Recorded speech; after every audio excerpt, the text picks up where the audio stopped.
Hey guys, it's Ogs. I don't know even where to start. I'm gonna go freestyle in this video. What I mean by freestyle is that there is no structure, okay? I'm not gonna waste my time editing and putting the words to the right place and pictures and all that because I don't have time for that. What people don't understand is that it takes me minimum 2 hours to put together a video of 10 minutes, the editing and everything, because I always like to do something different, something new, something entertaining, something different from other people. But what the point? You put a video like that, you got few views, you got people insulting you, you got this and that, and on top of that, we're not even winning games right now. So it's gonna be all over the place, but you have to bear with me because I am going banana.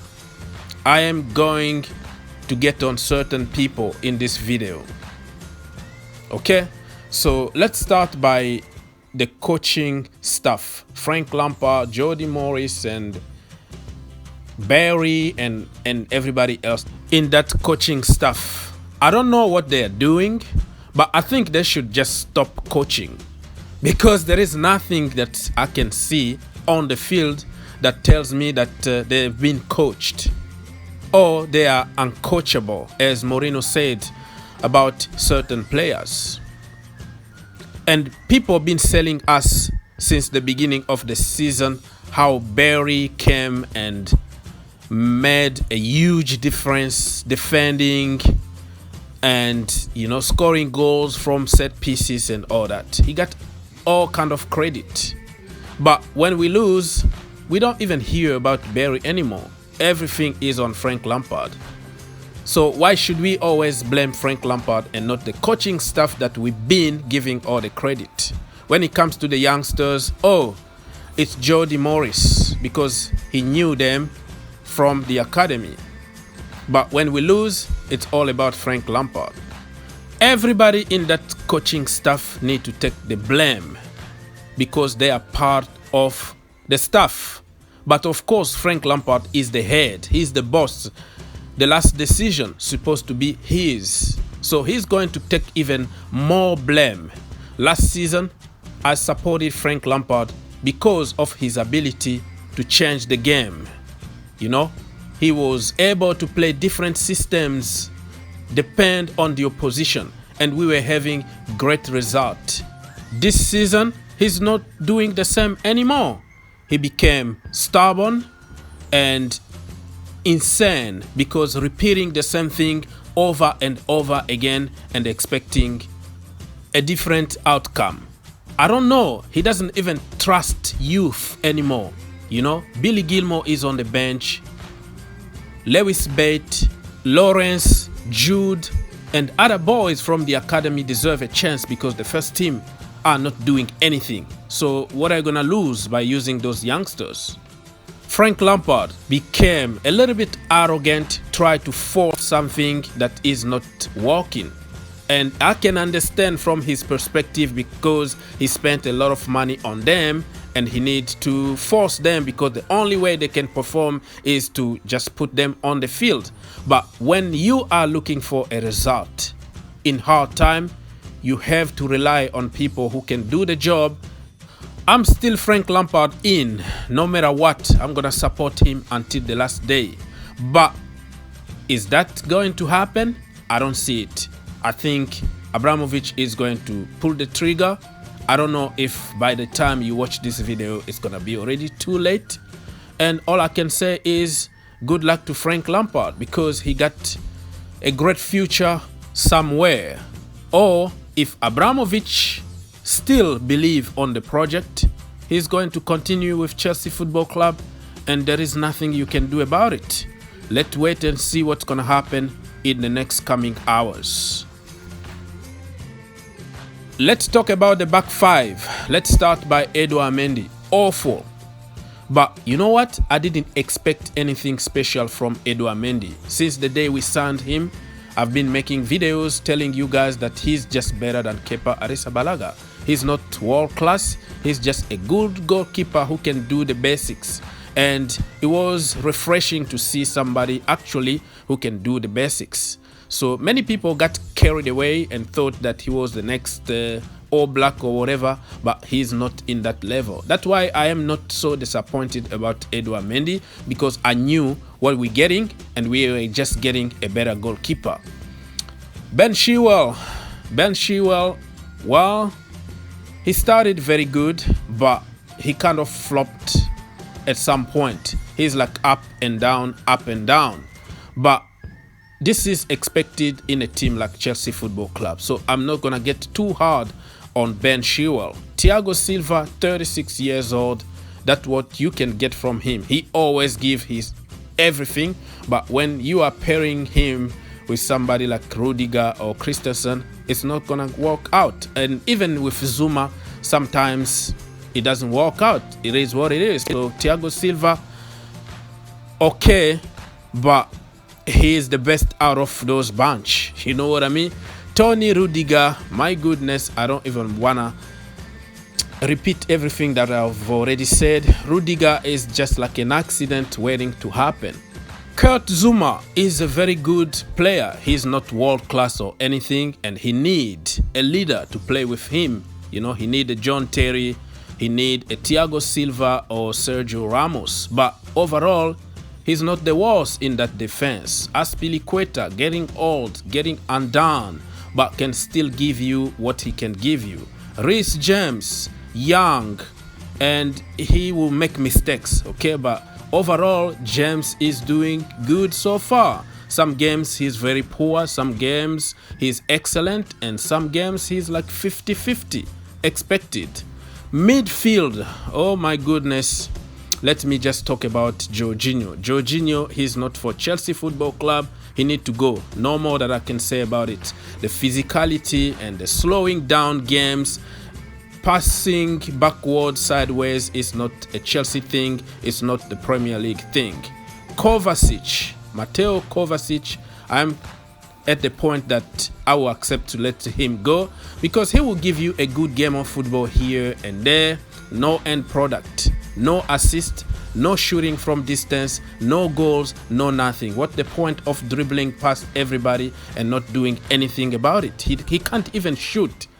A Sunday League player is even better than him. So I am considering, if I was in charge, I would consider very, very hard to sell Mateo Kovacic. Get him out my club, man.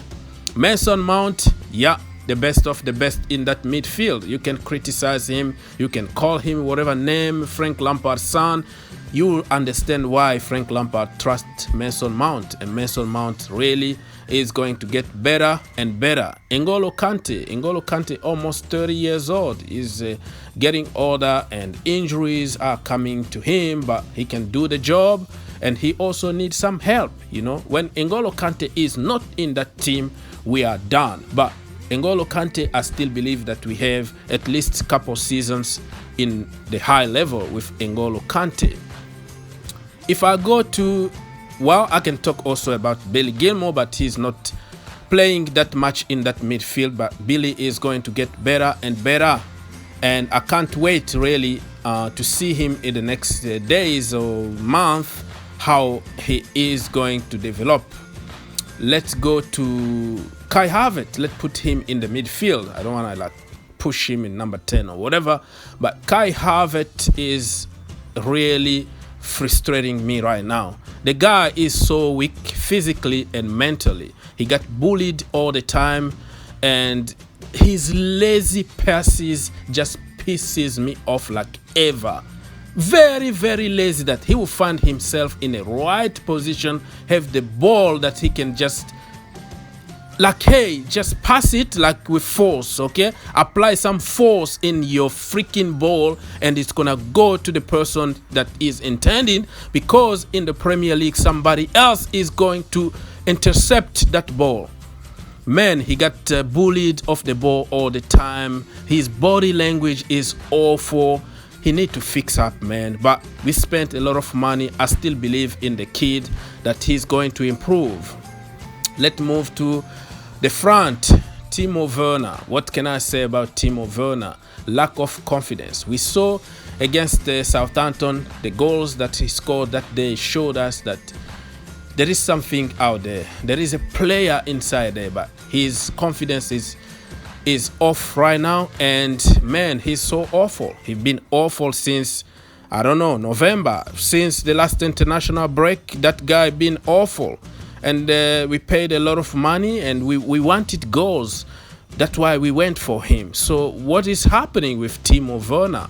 I don't know. Olivier Giroud, I always tell you, he is a bench player. When he comes off the bench, he can do the damage. Or if you give him few games during the season because of his frustration of being on the bench, he will do something, but not somebody that you can count week in and week out. Tammy Abraham, you can criticize him.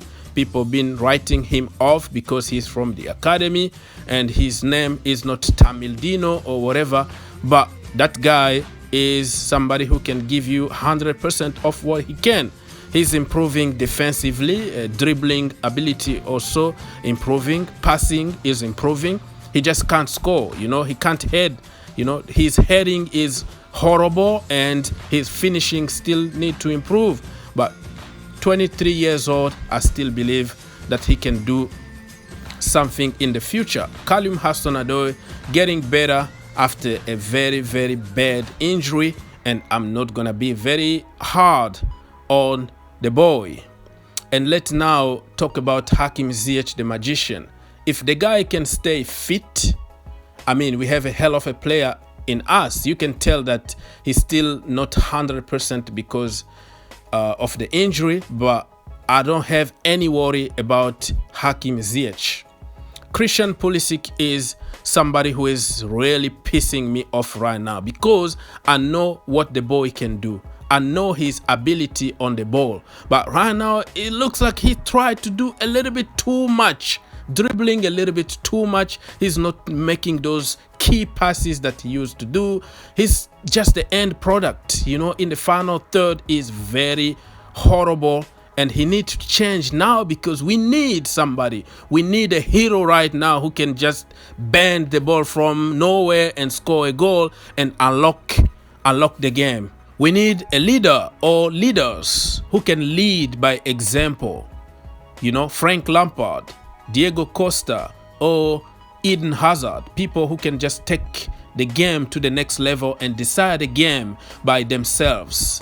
And also we need a vocal leader, somebody who can grab you by the neck and tell you, stop your shit, you're not training good. Or yeah, you are not performing now, we still have 15 minutes to go, keep going. You John Terry or, Sergio Ramos or Roy Keane. So as you can tell, the problem is deeper than what we see on paper. It's so much wrong in so many levels. Anybody that would take over from Frank Lampard is going to struggle at some point because of the mentality of the team. Of course, he's going to benefit from the new manager bounce thing, and it's going to work out for a little while, and then he's going to hit the wall just like Mauricio Sarri, Antonio Conte, and Jose Mourinho in the past. You can blame the manager, tactics, formation, and all the BS. But at the end of the day, you are a professional football players. I'm not asking too much. I'm just asking you to show some heart and some fight on the field. Is that too much asking for you? You're getting 200K a week. I'm not getting anything here. I am supporting you, pushing you to do better. If that is too much for you, and then you don't deserve the blue shirt. Who to replace Frank Lampard at the moment? I don't know. I don't want anybody to replace Frank Lampard. But if I have to take a decision, I will go for the woman coach, Emma Hay. Call me crazy if you want, but I think Chelsea don't need coaching right now. Everybody is good. They just don't follow instructions. It's the new generation thing. They want to be lazy. They want to do whatever they want. So you need maybe a mother figure, you need somebody more soft with a soft voice, who can put the the hand around their neck can talk to them softly and say, hey, can you please do this for me for 90 minutes? Maybe we can see some reaction from those guys, because right now yelling at them, getting mad is not paying off.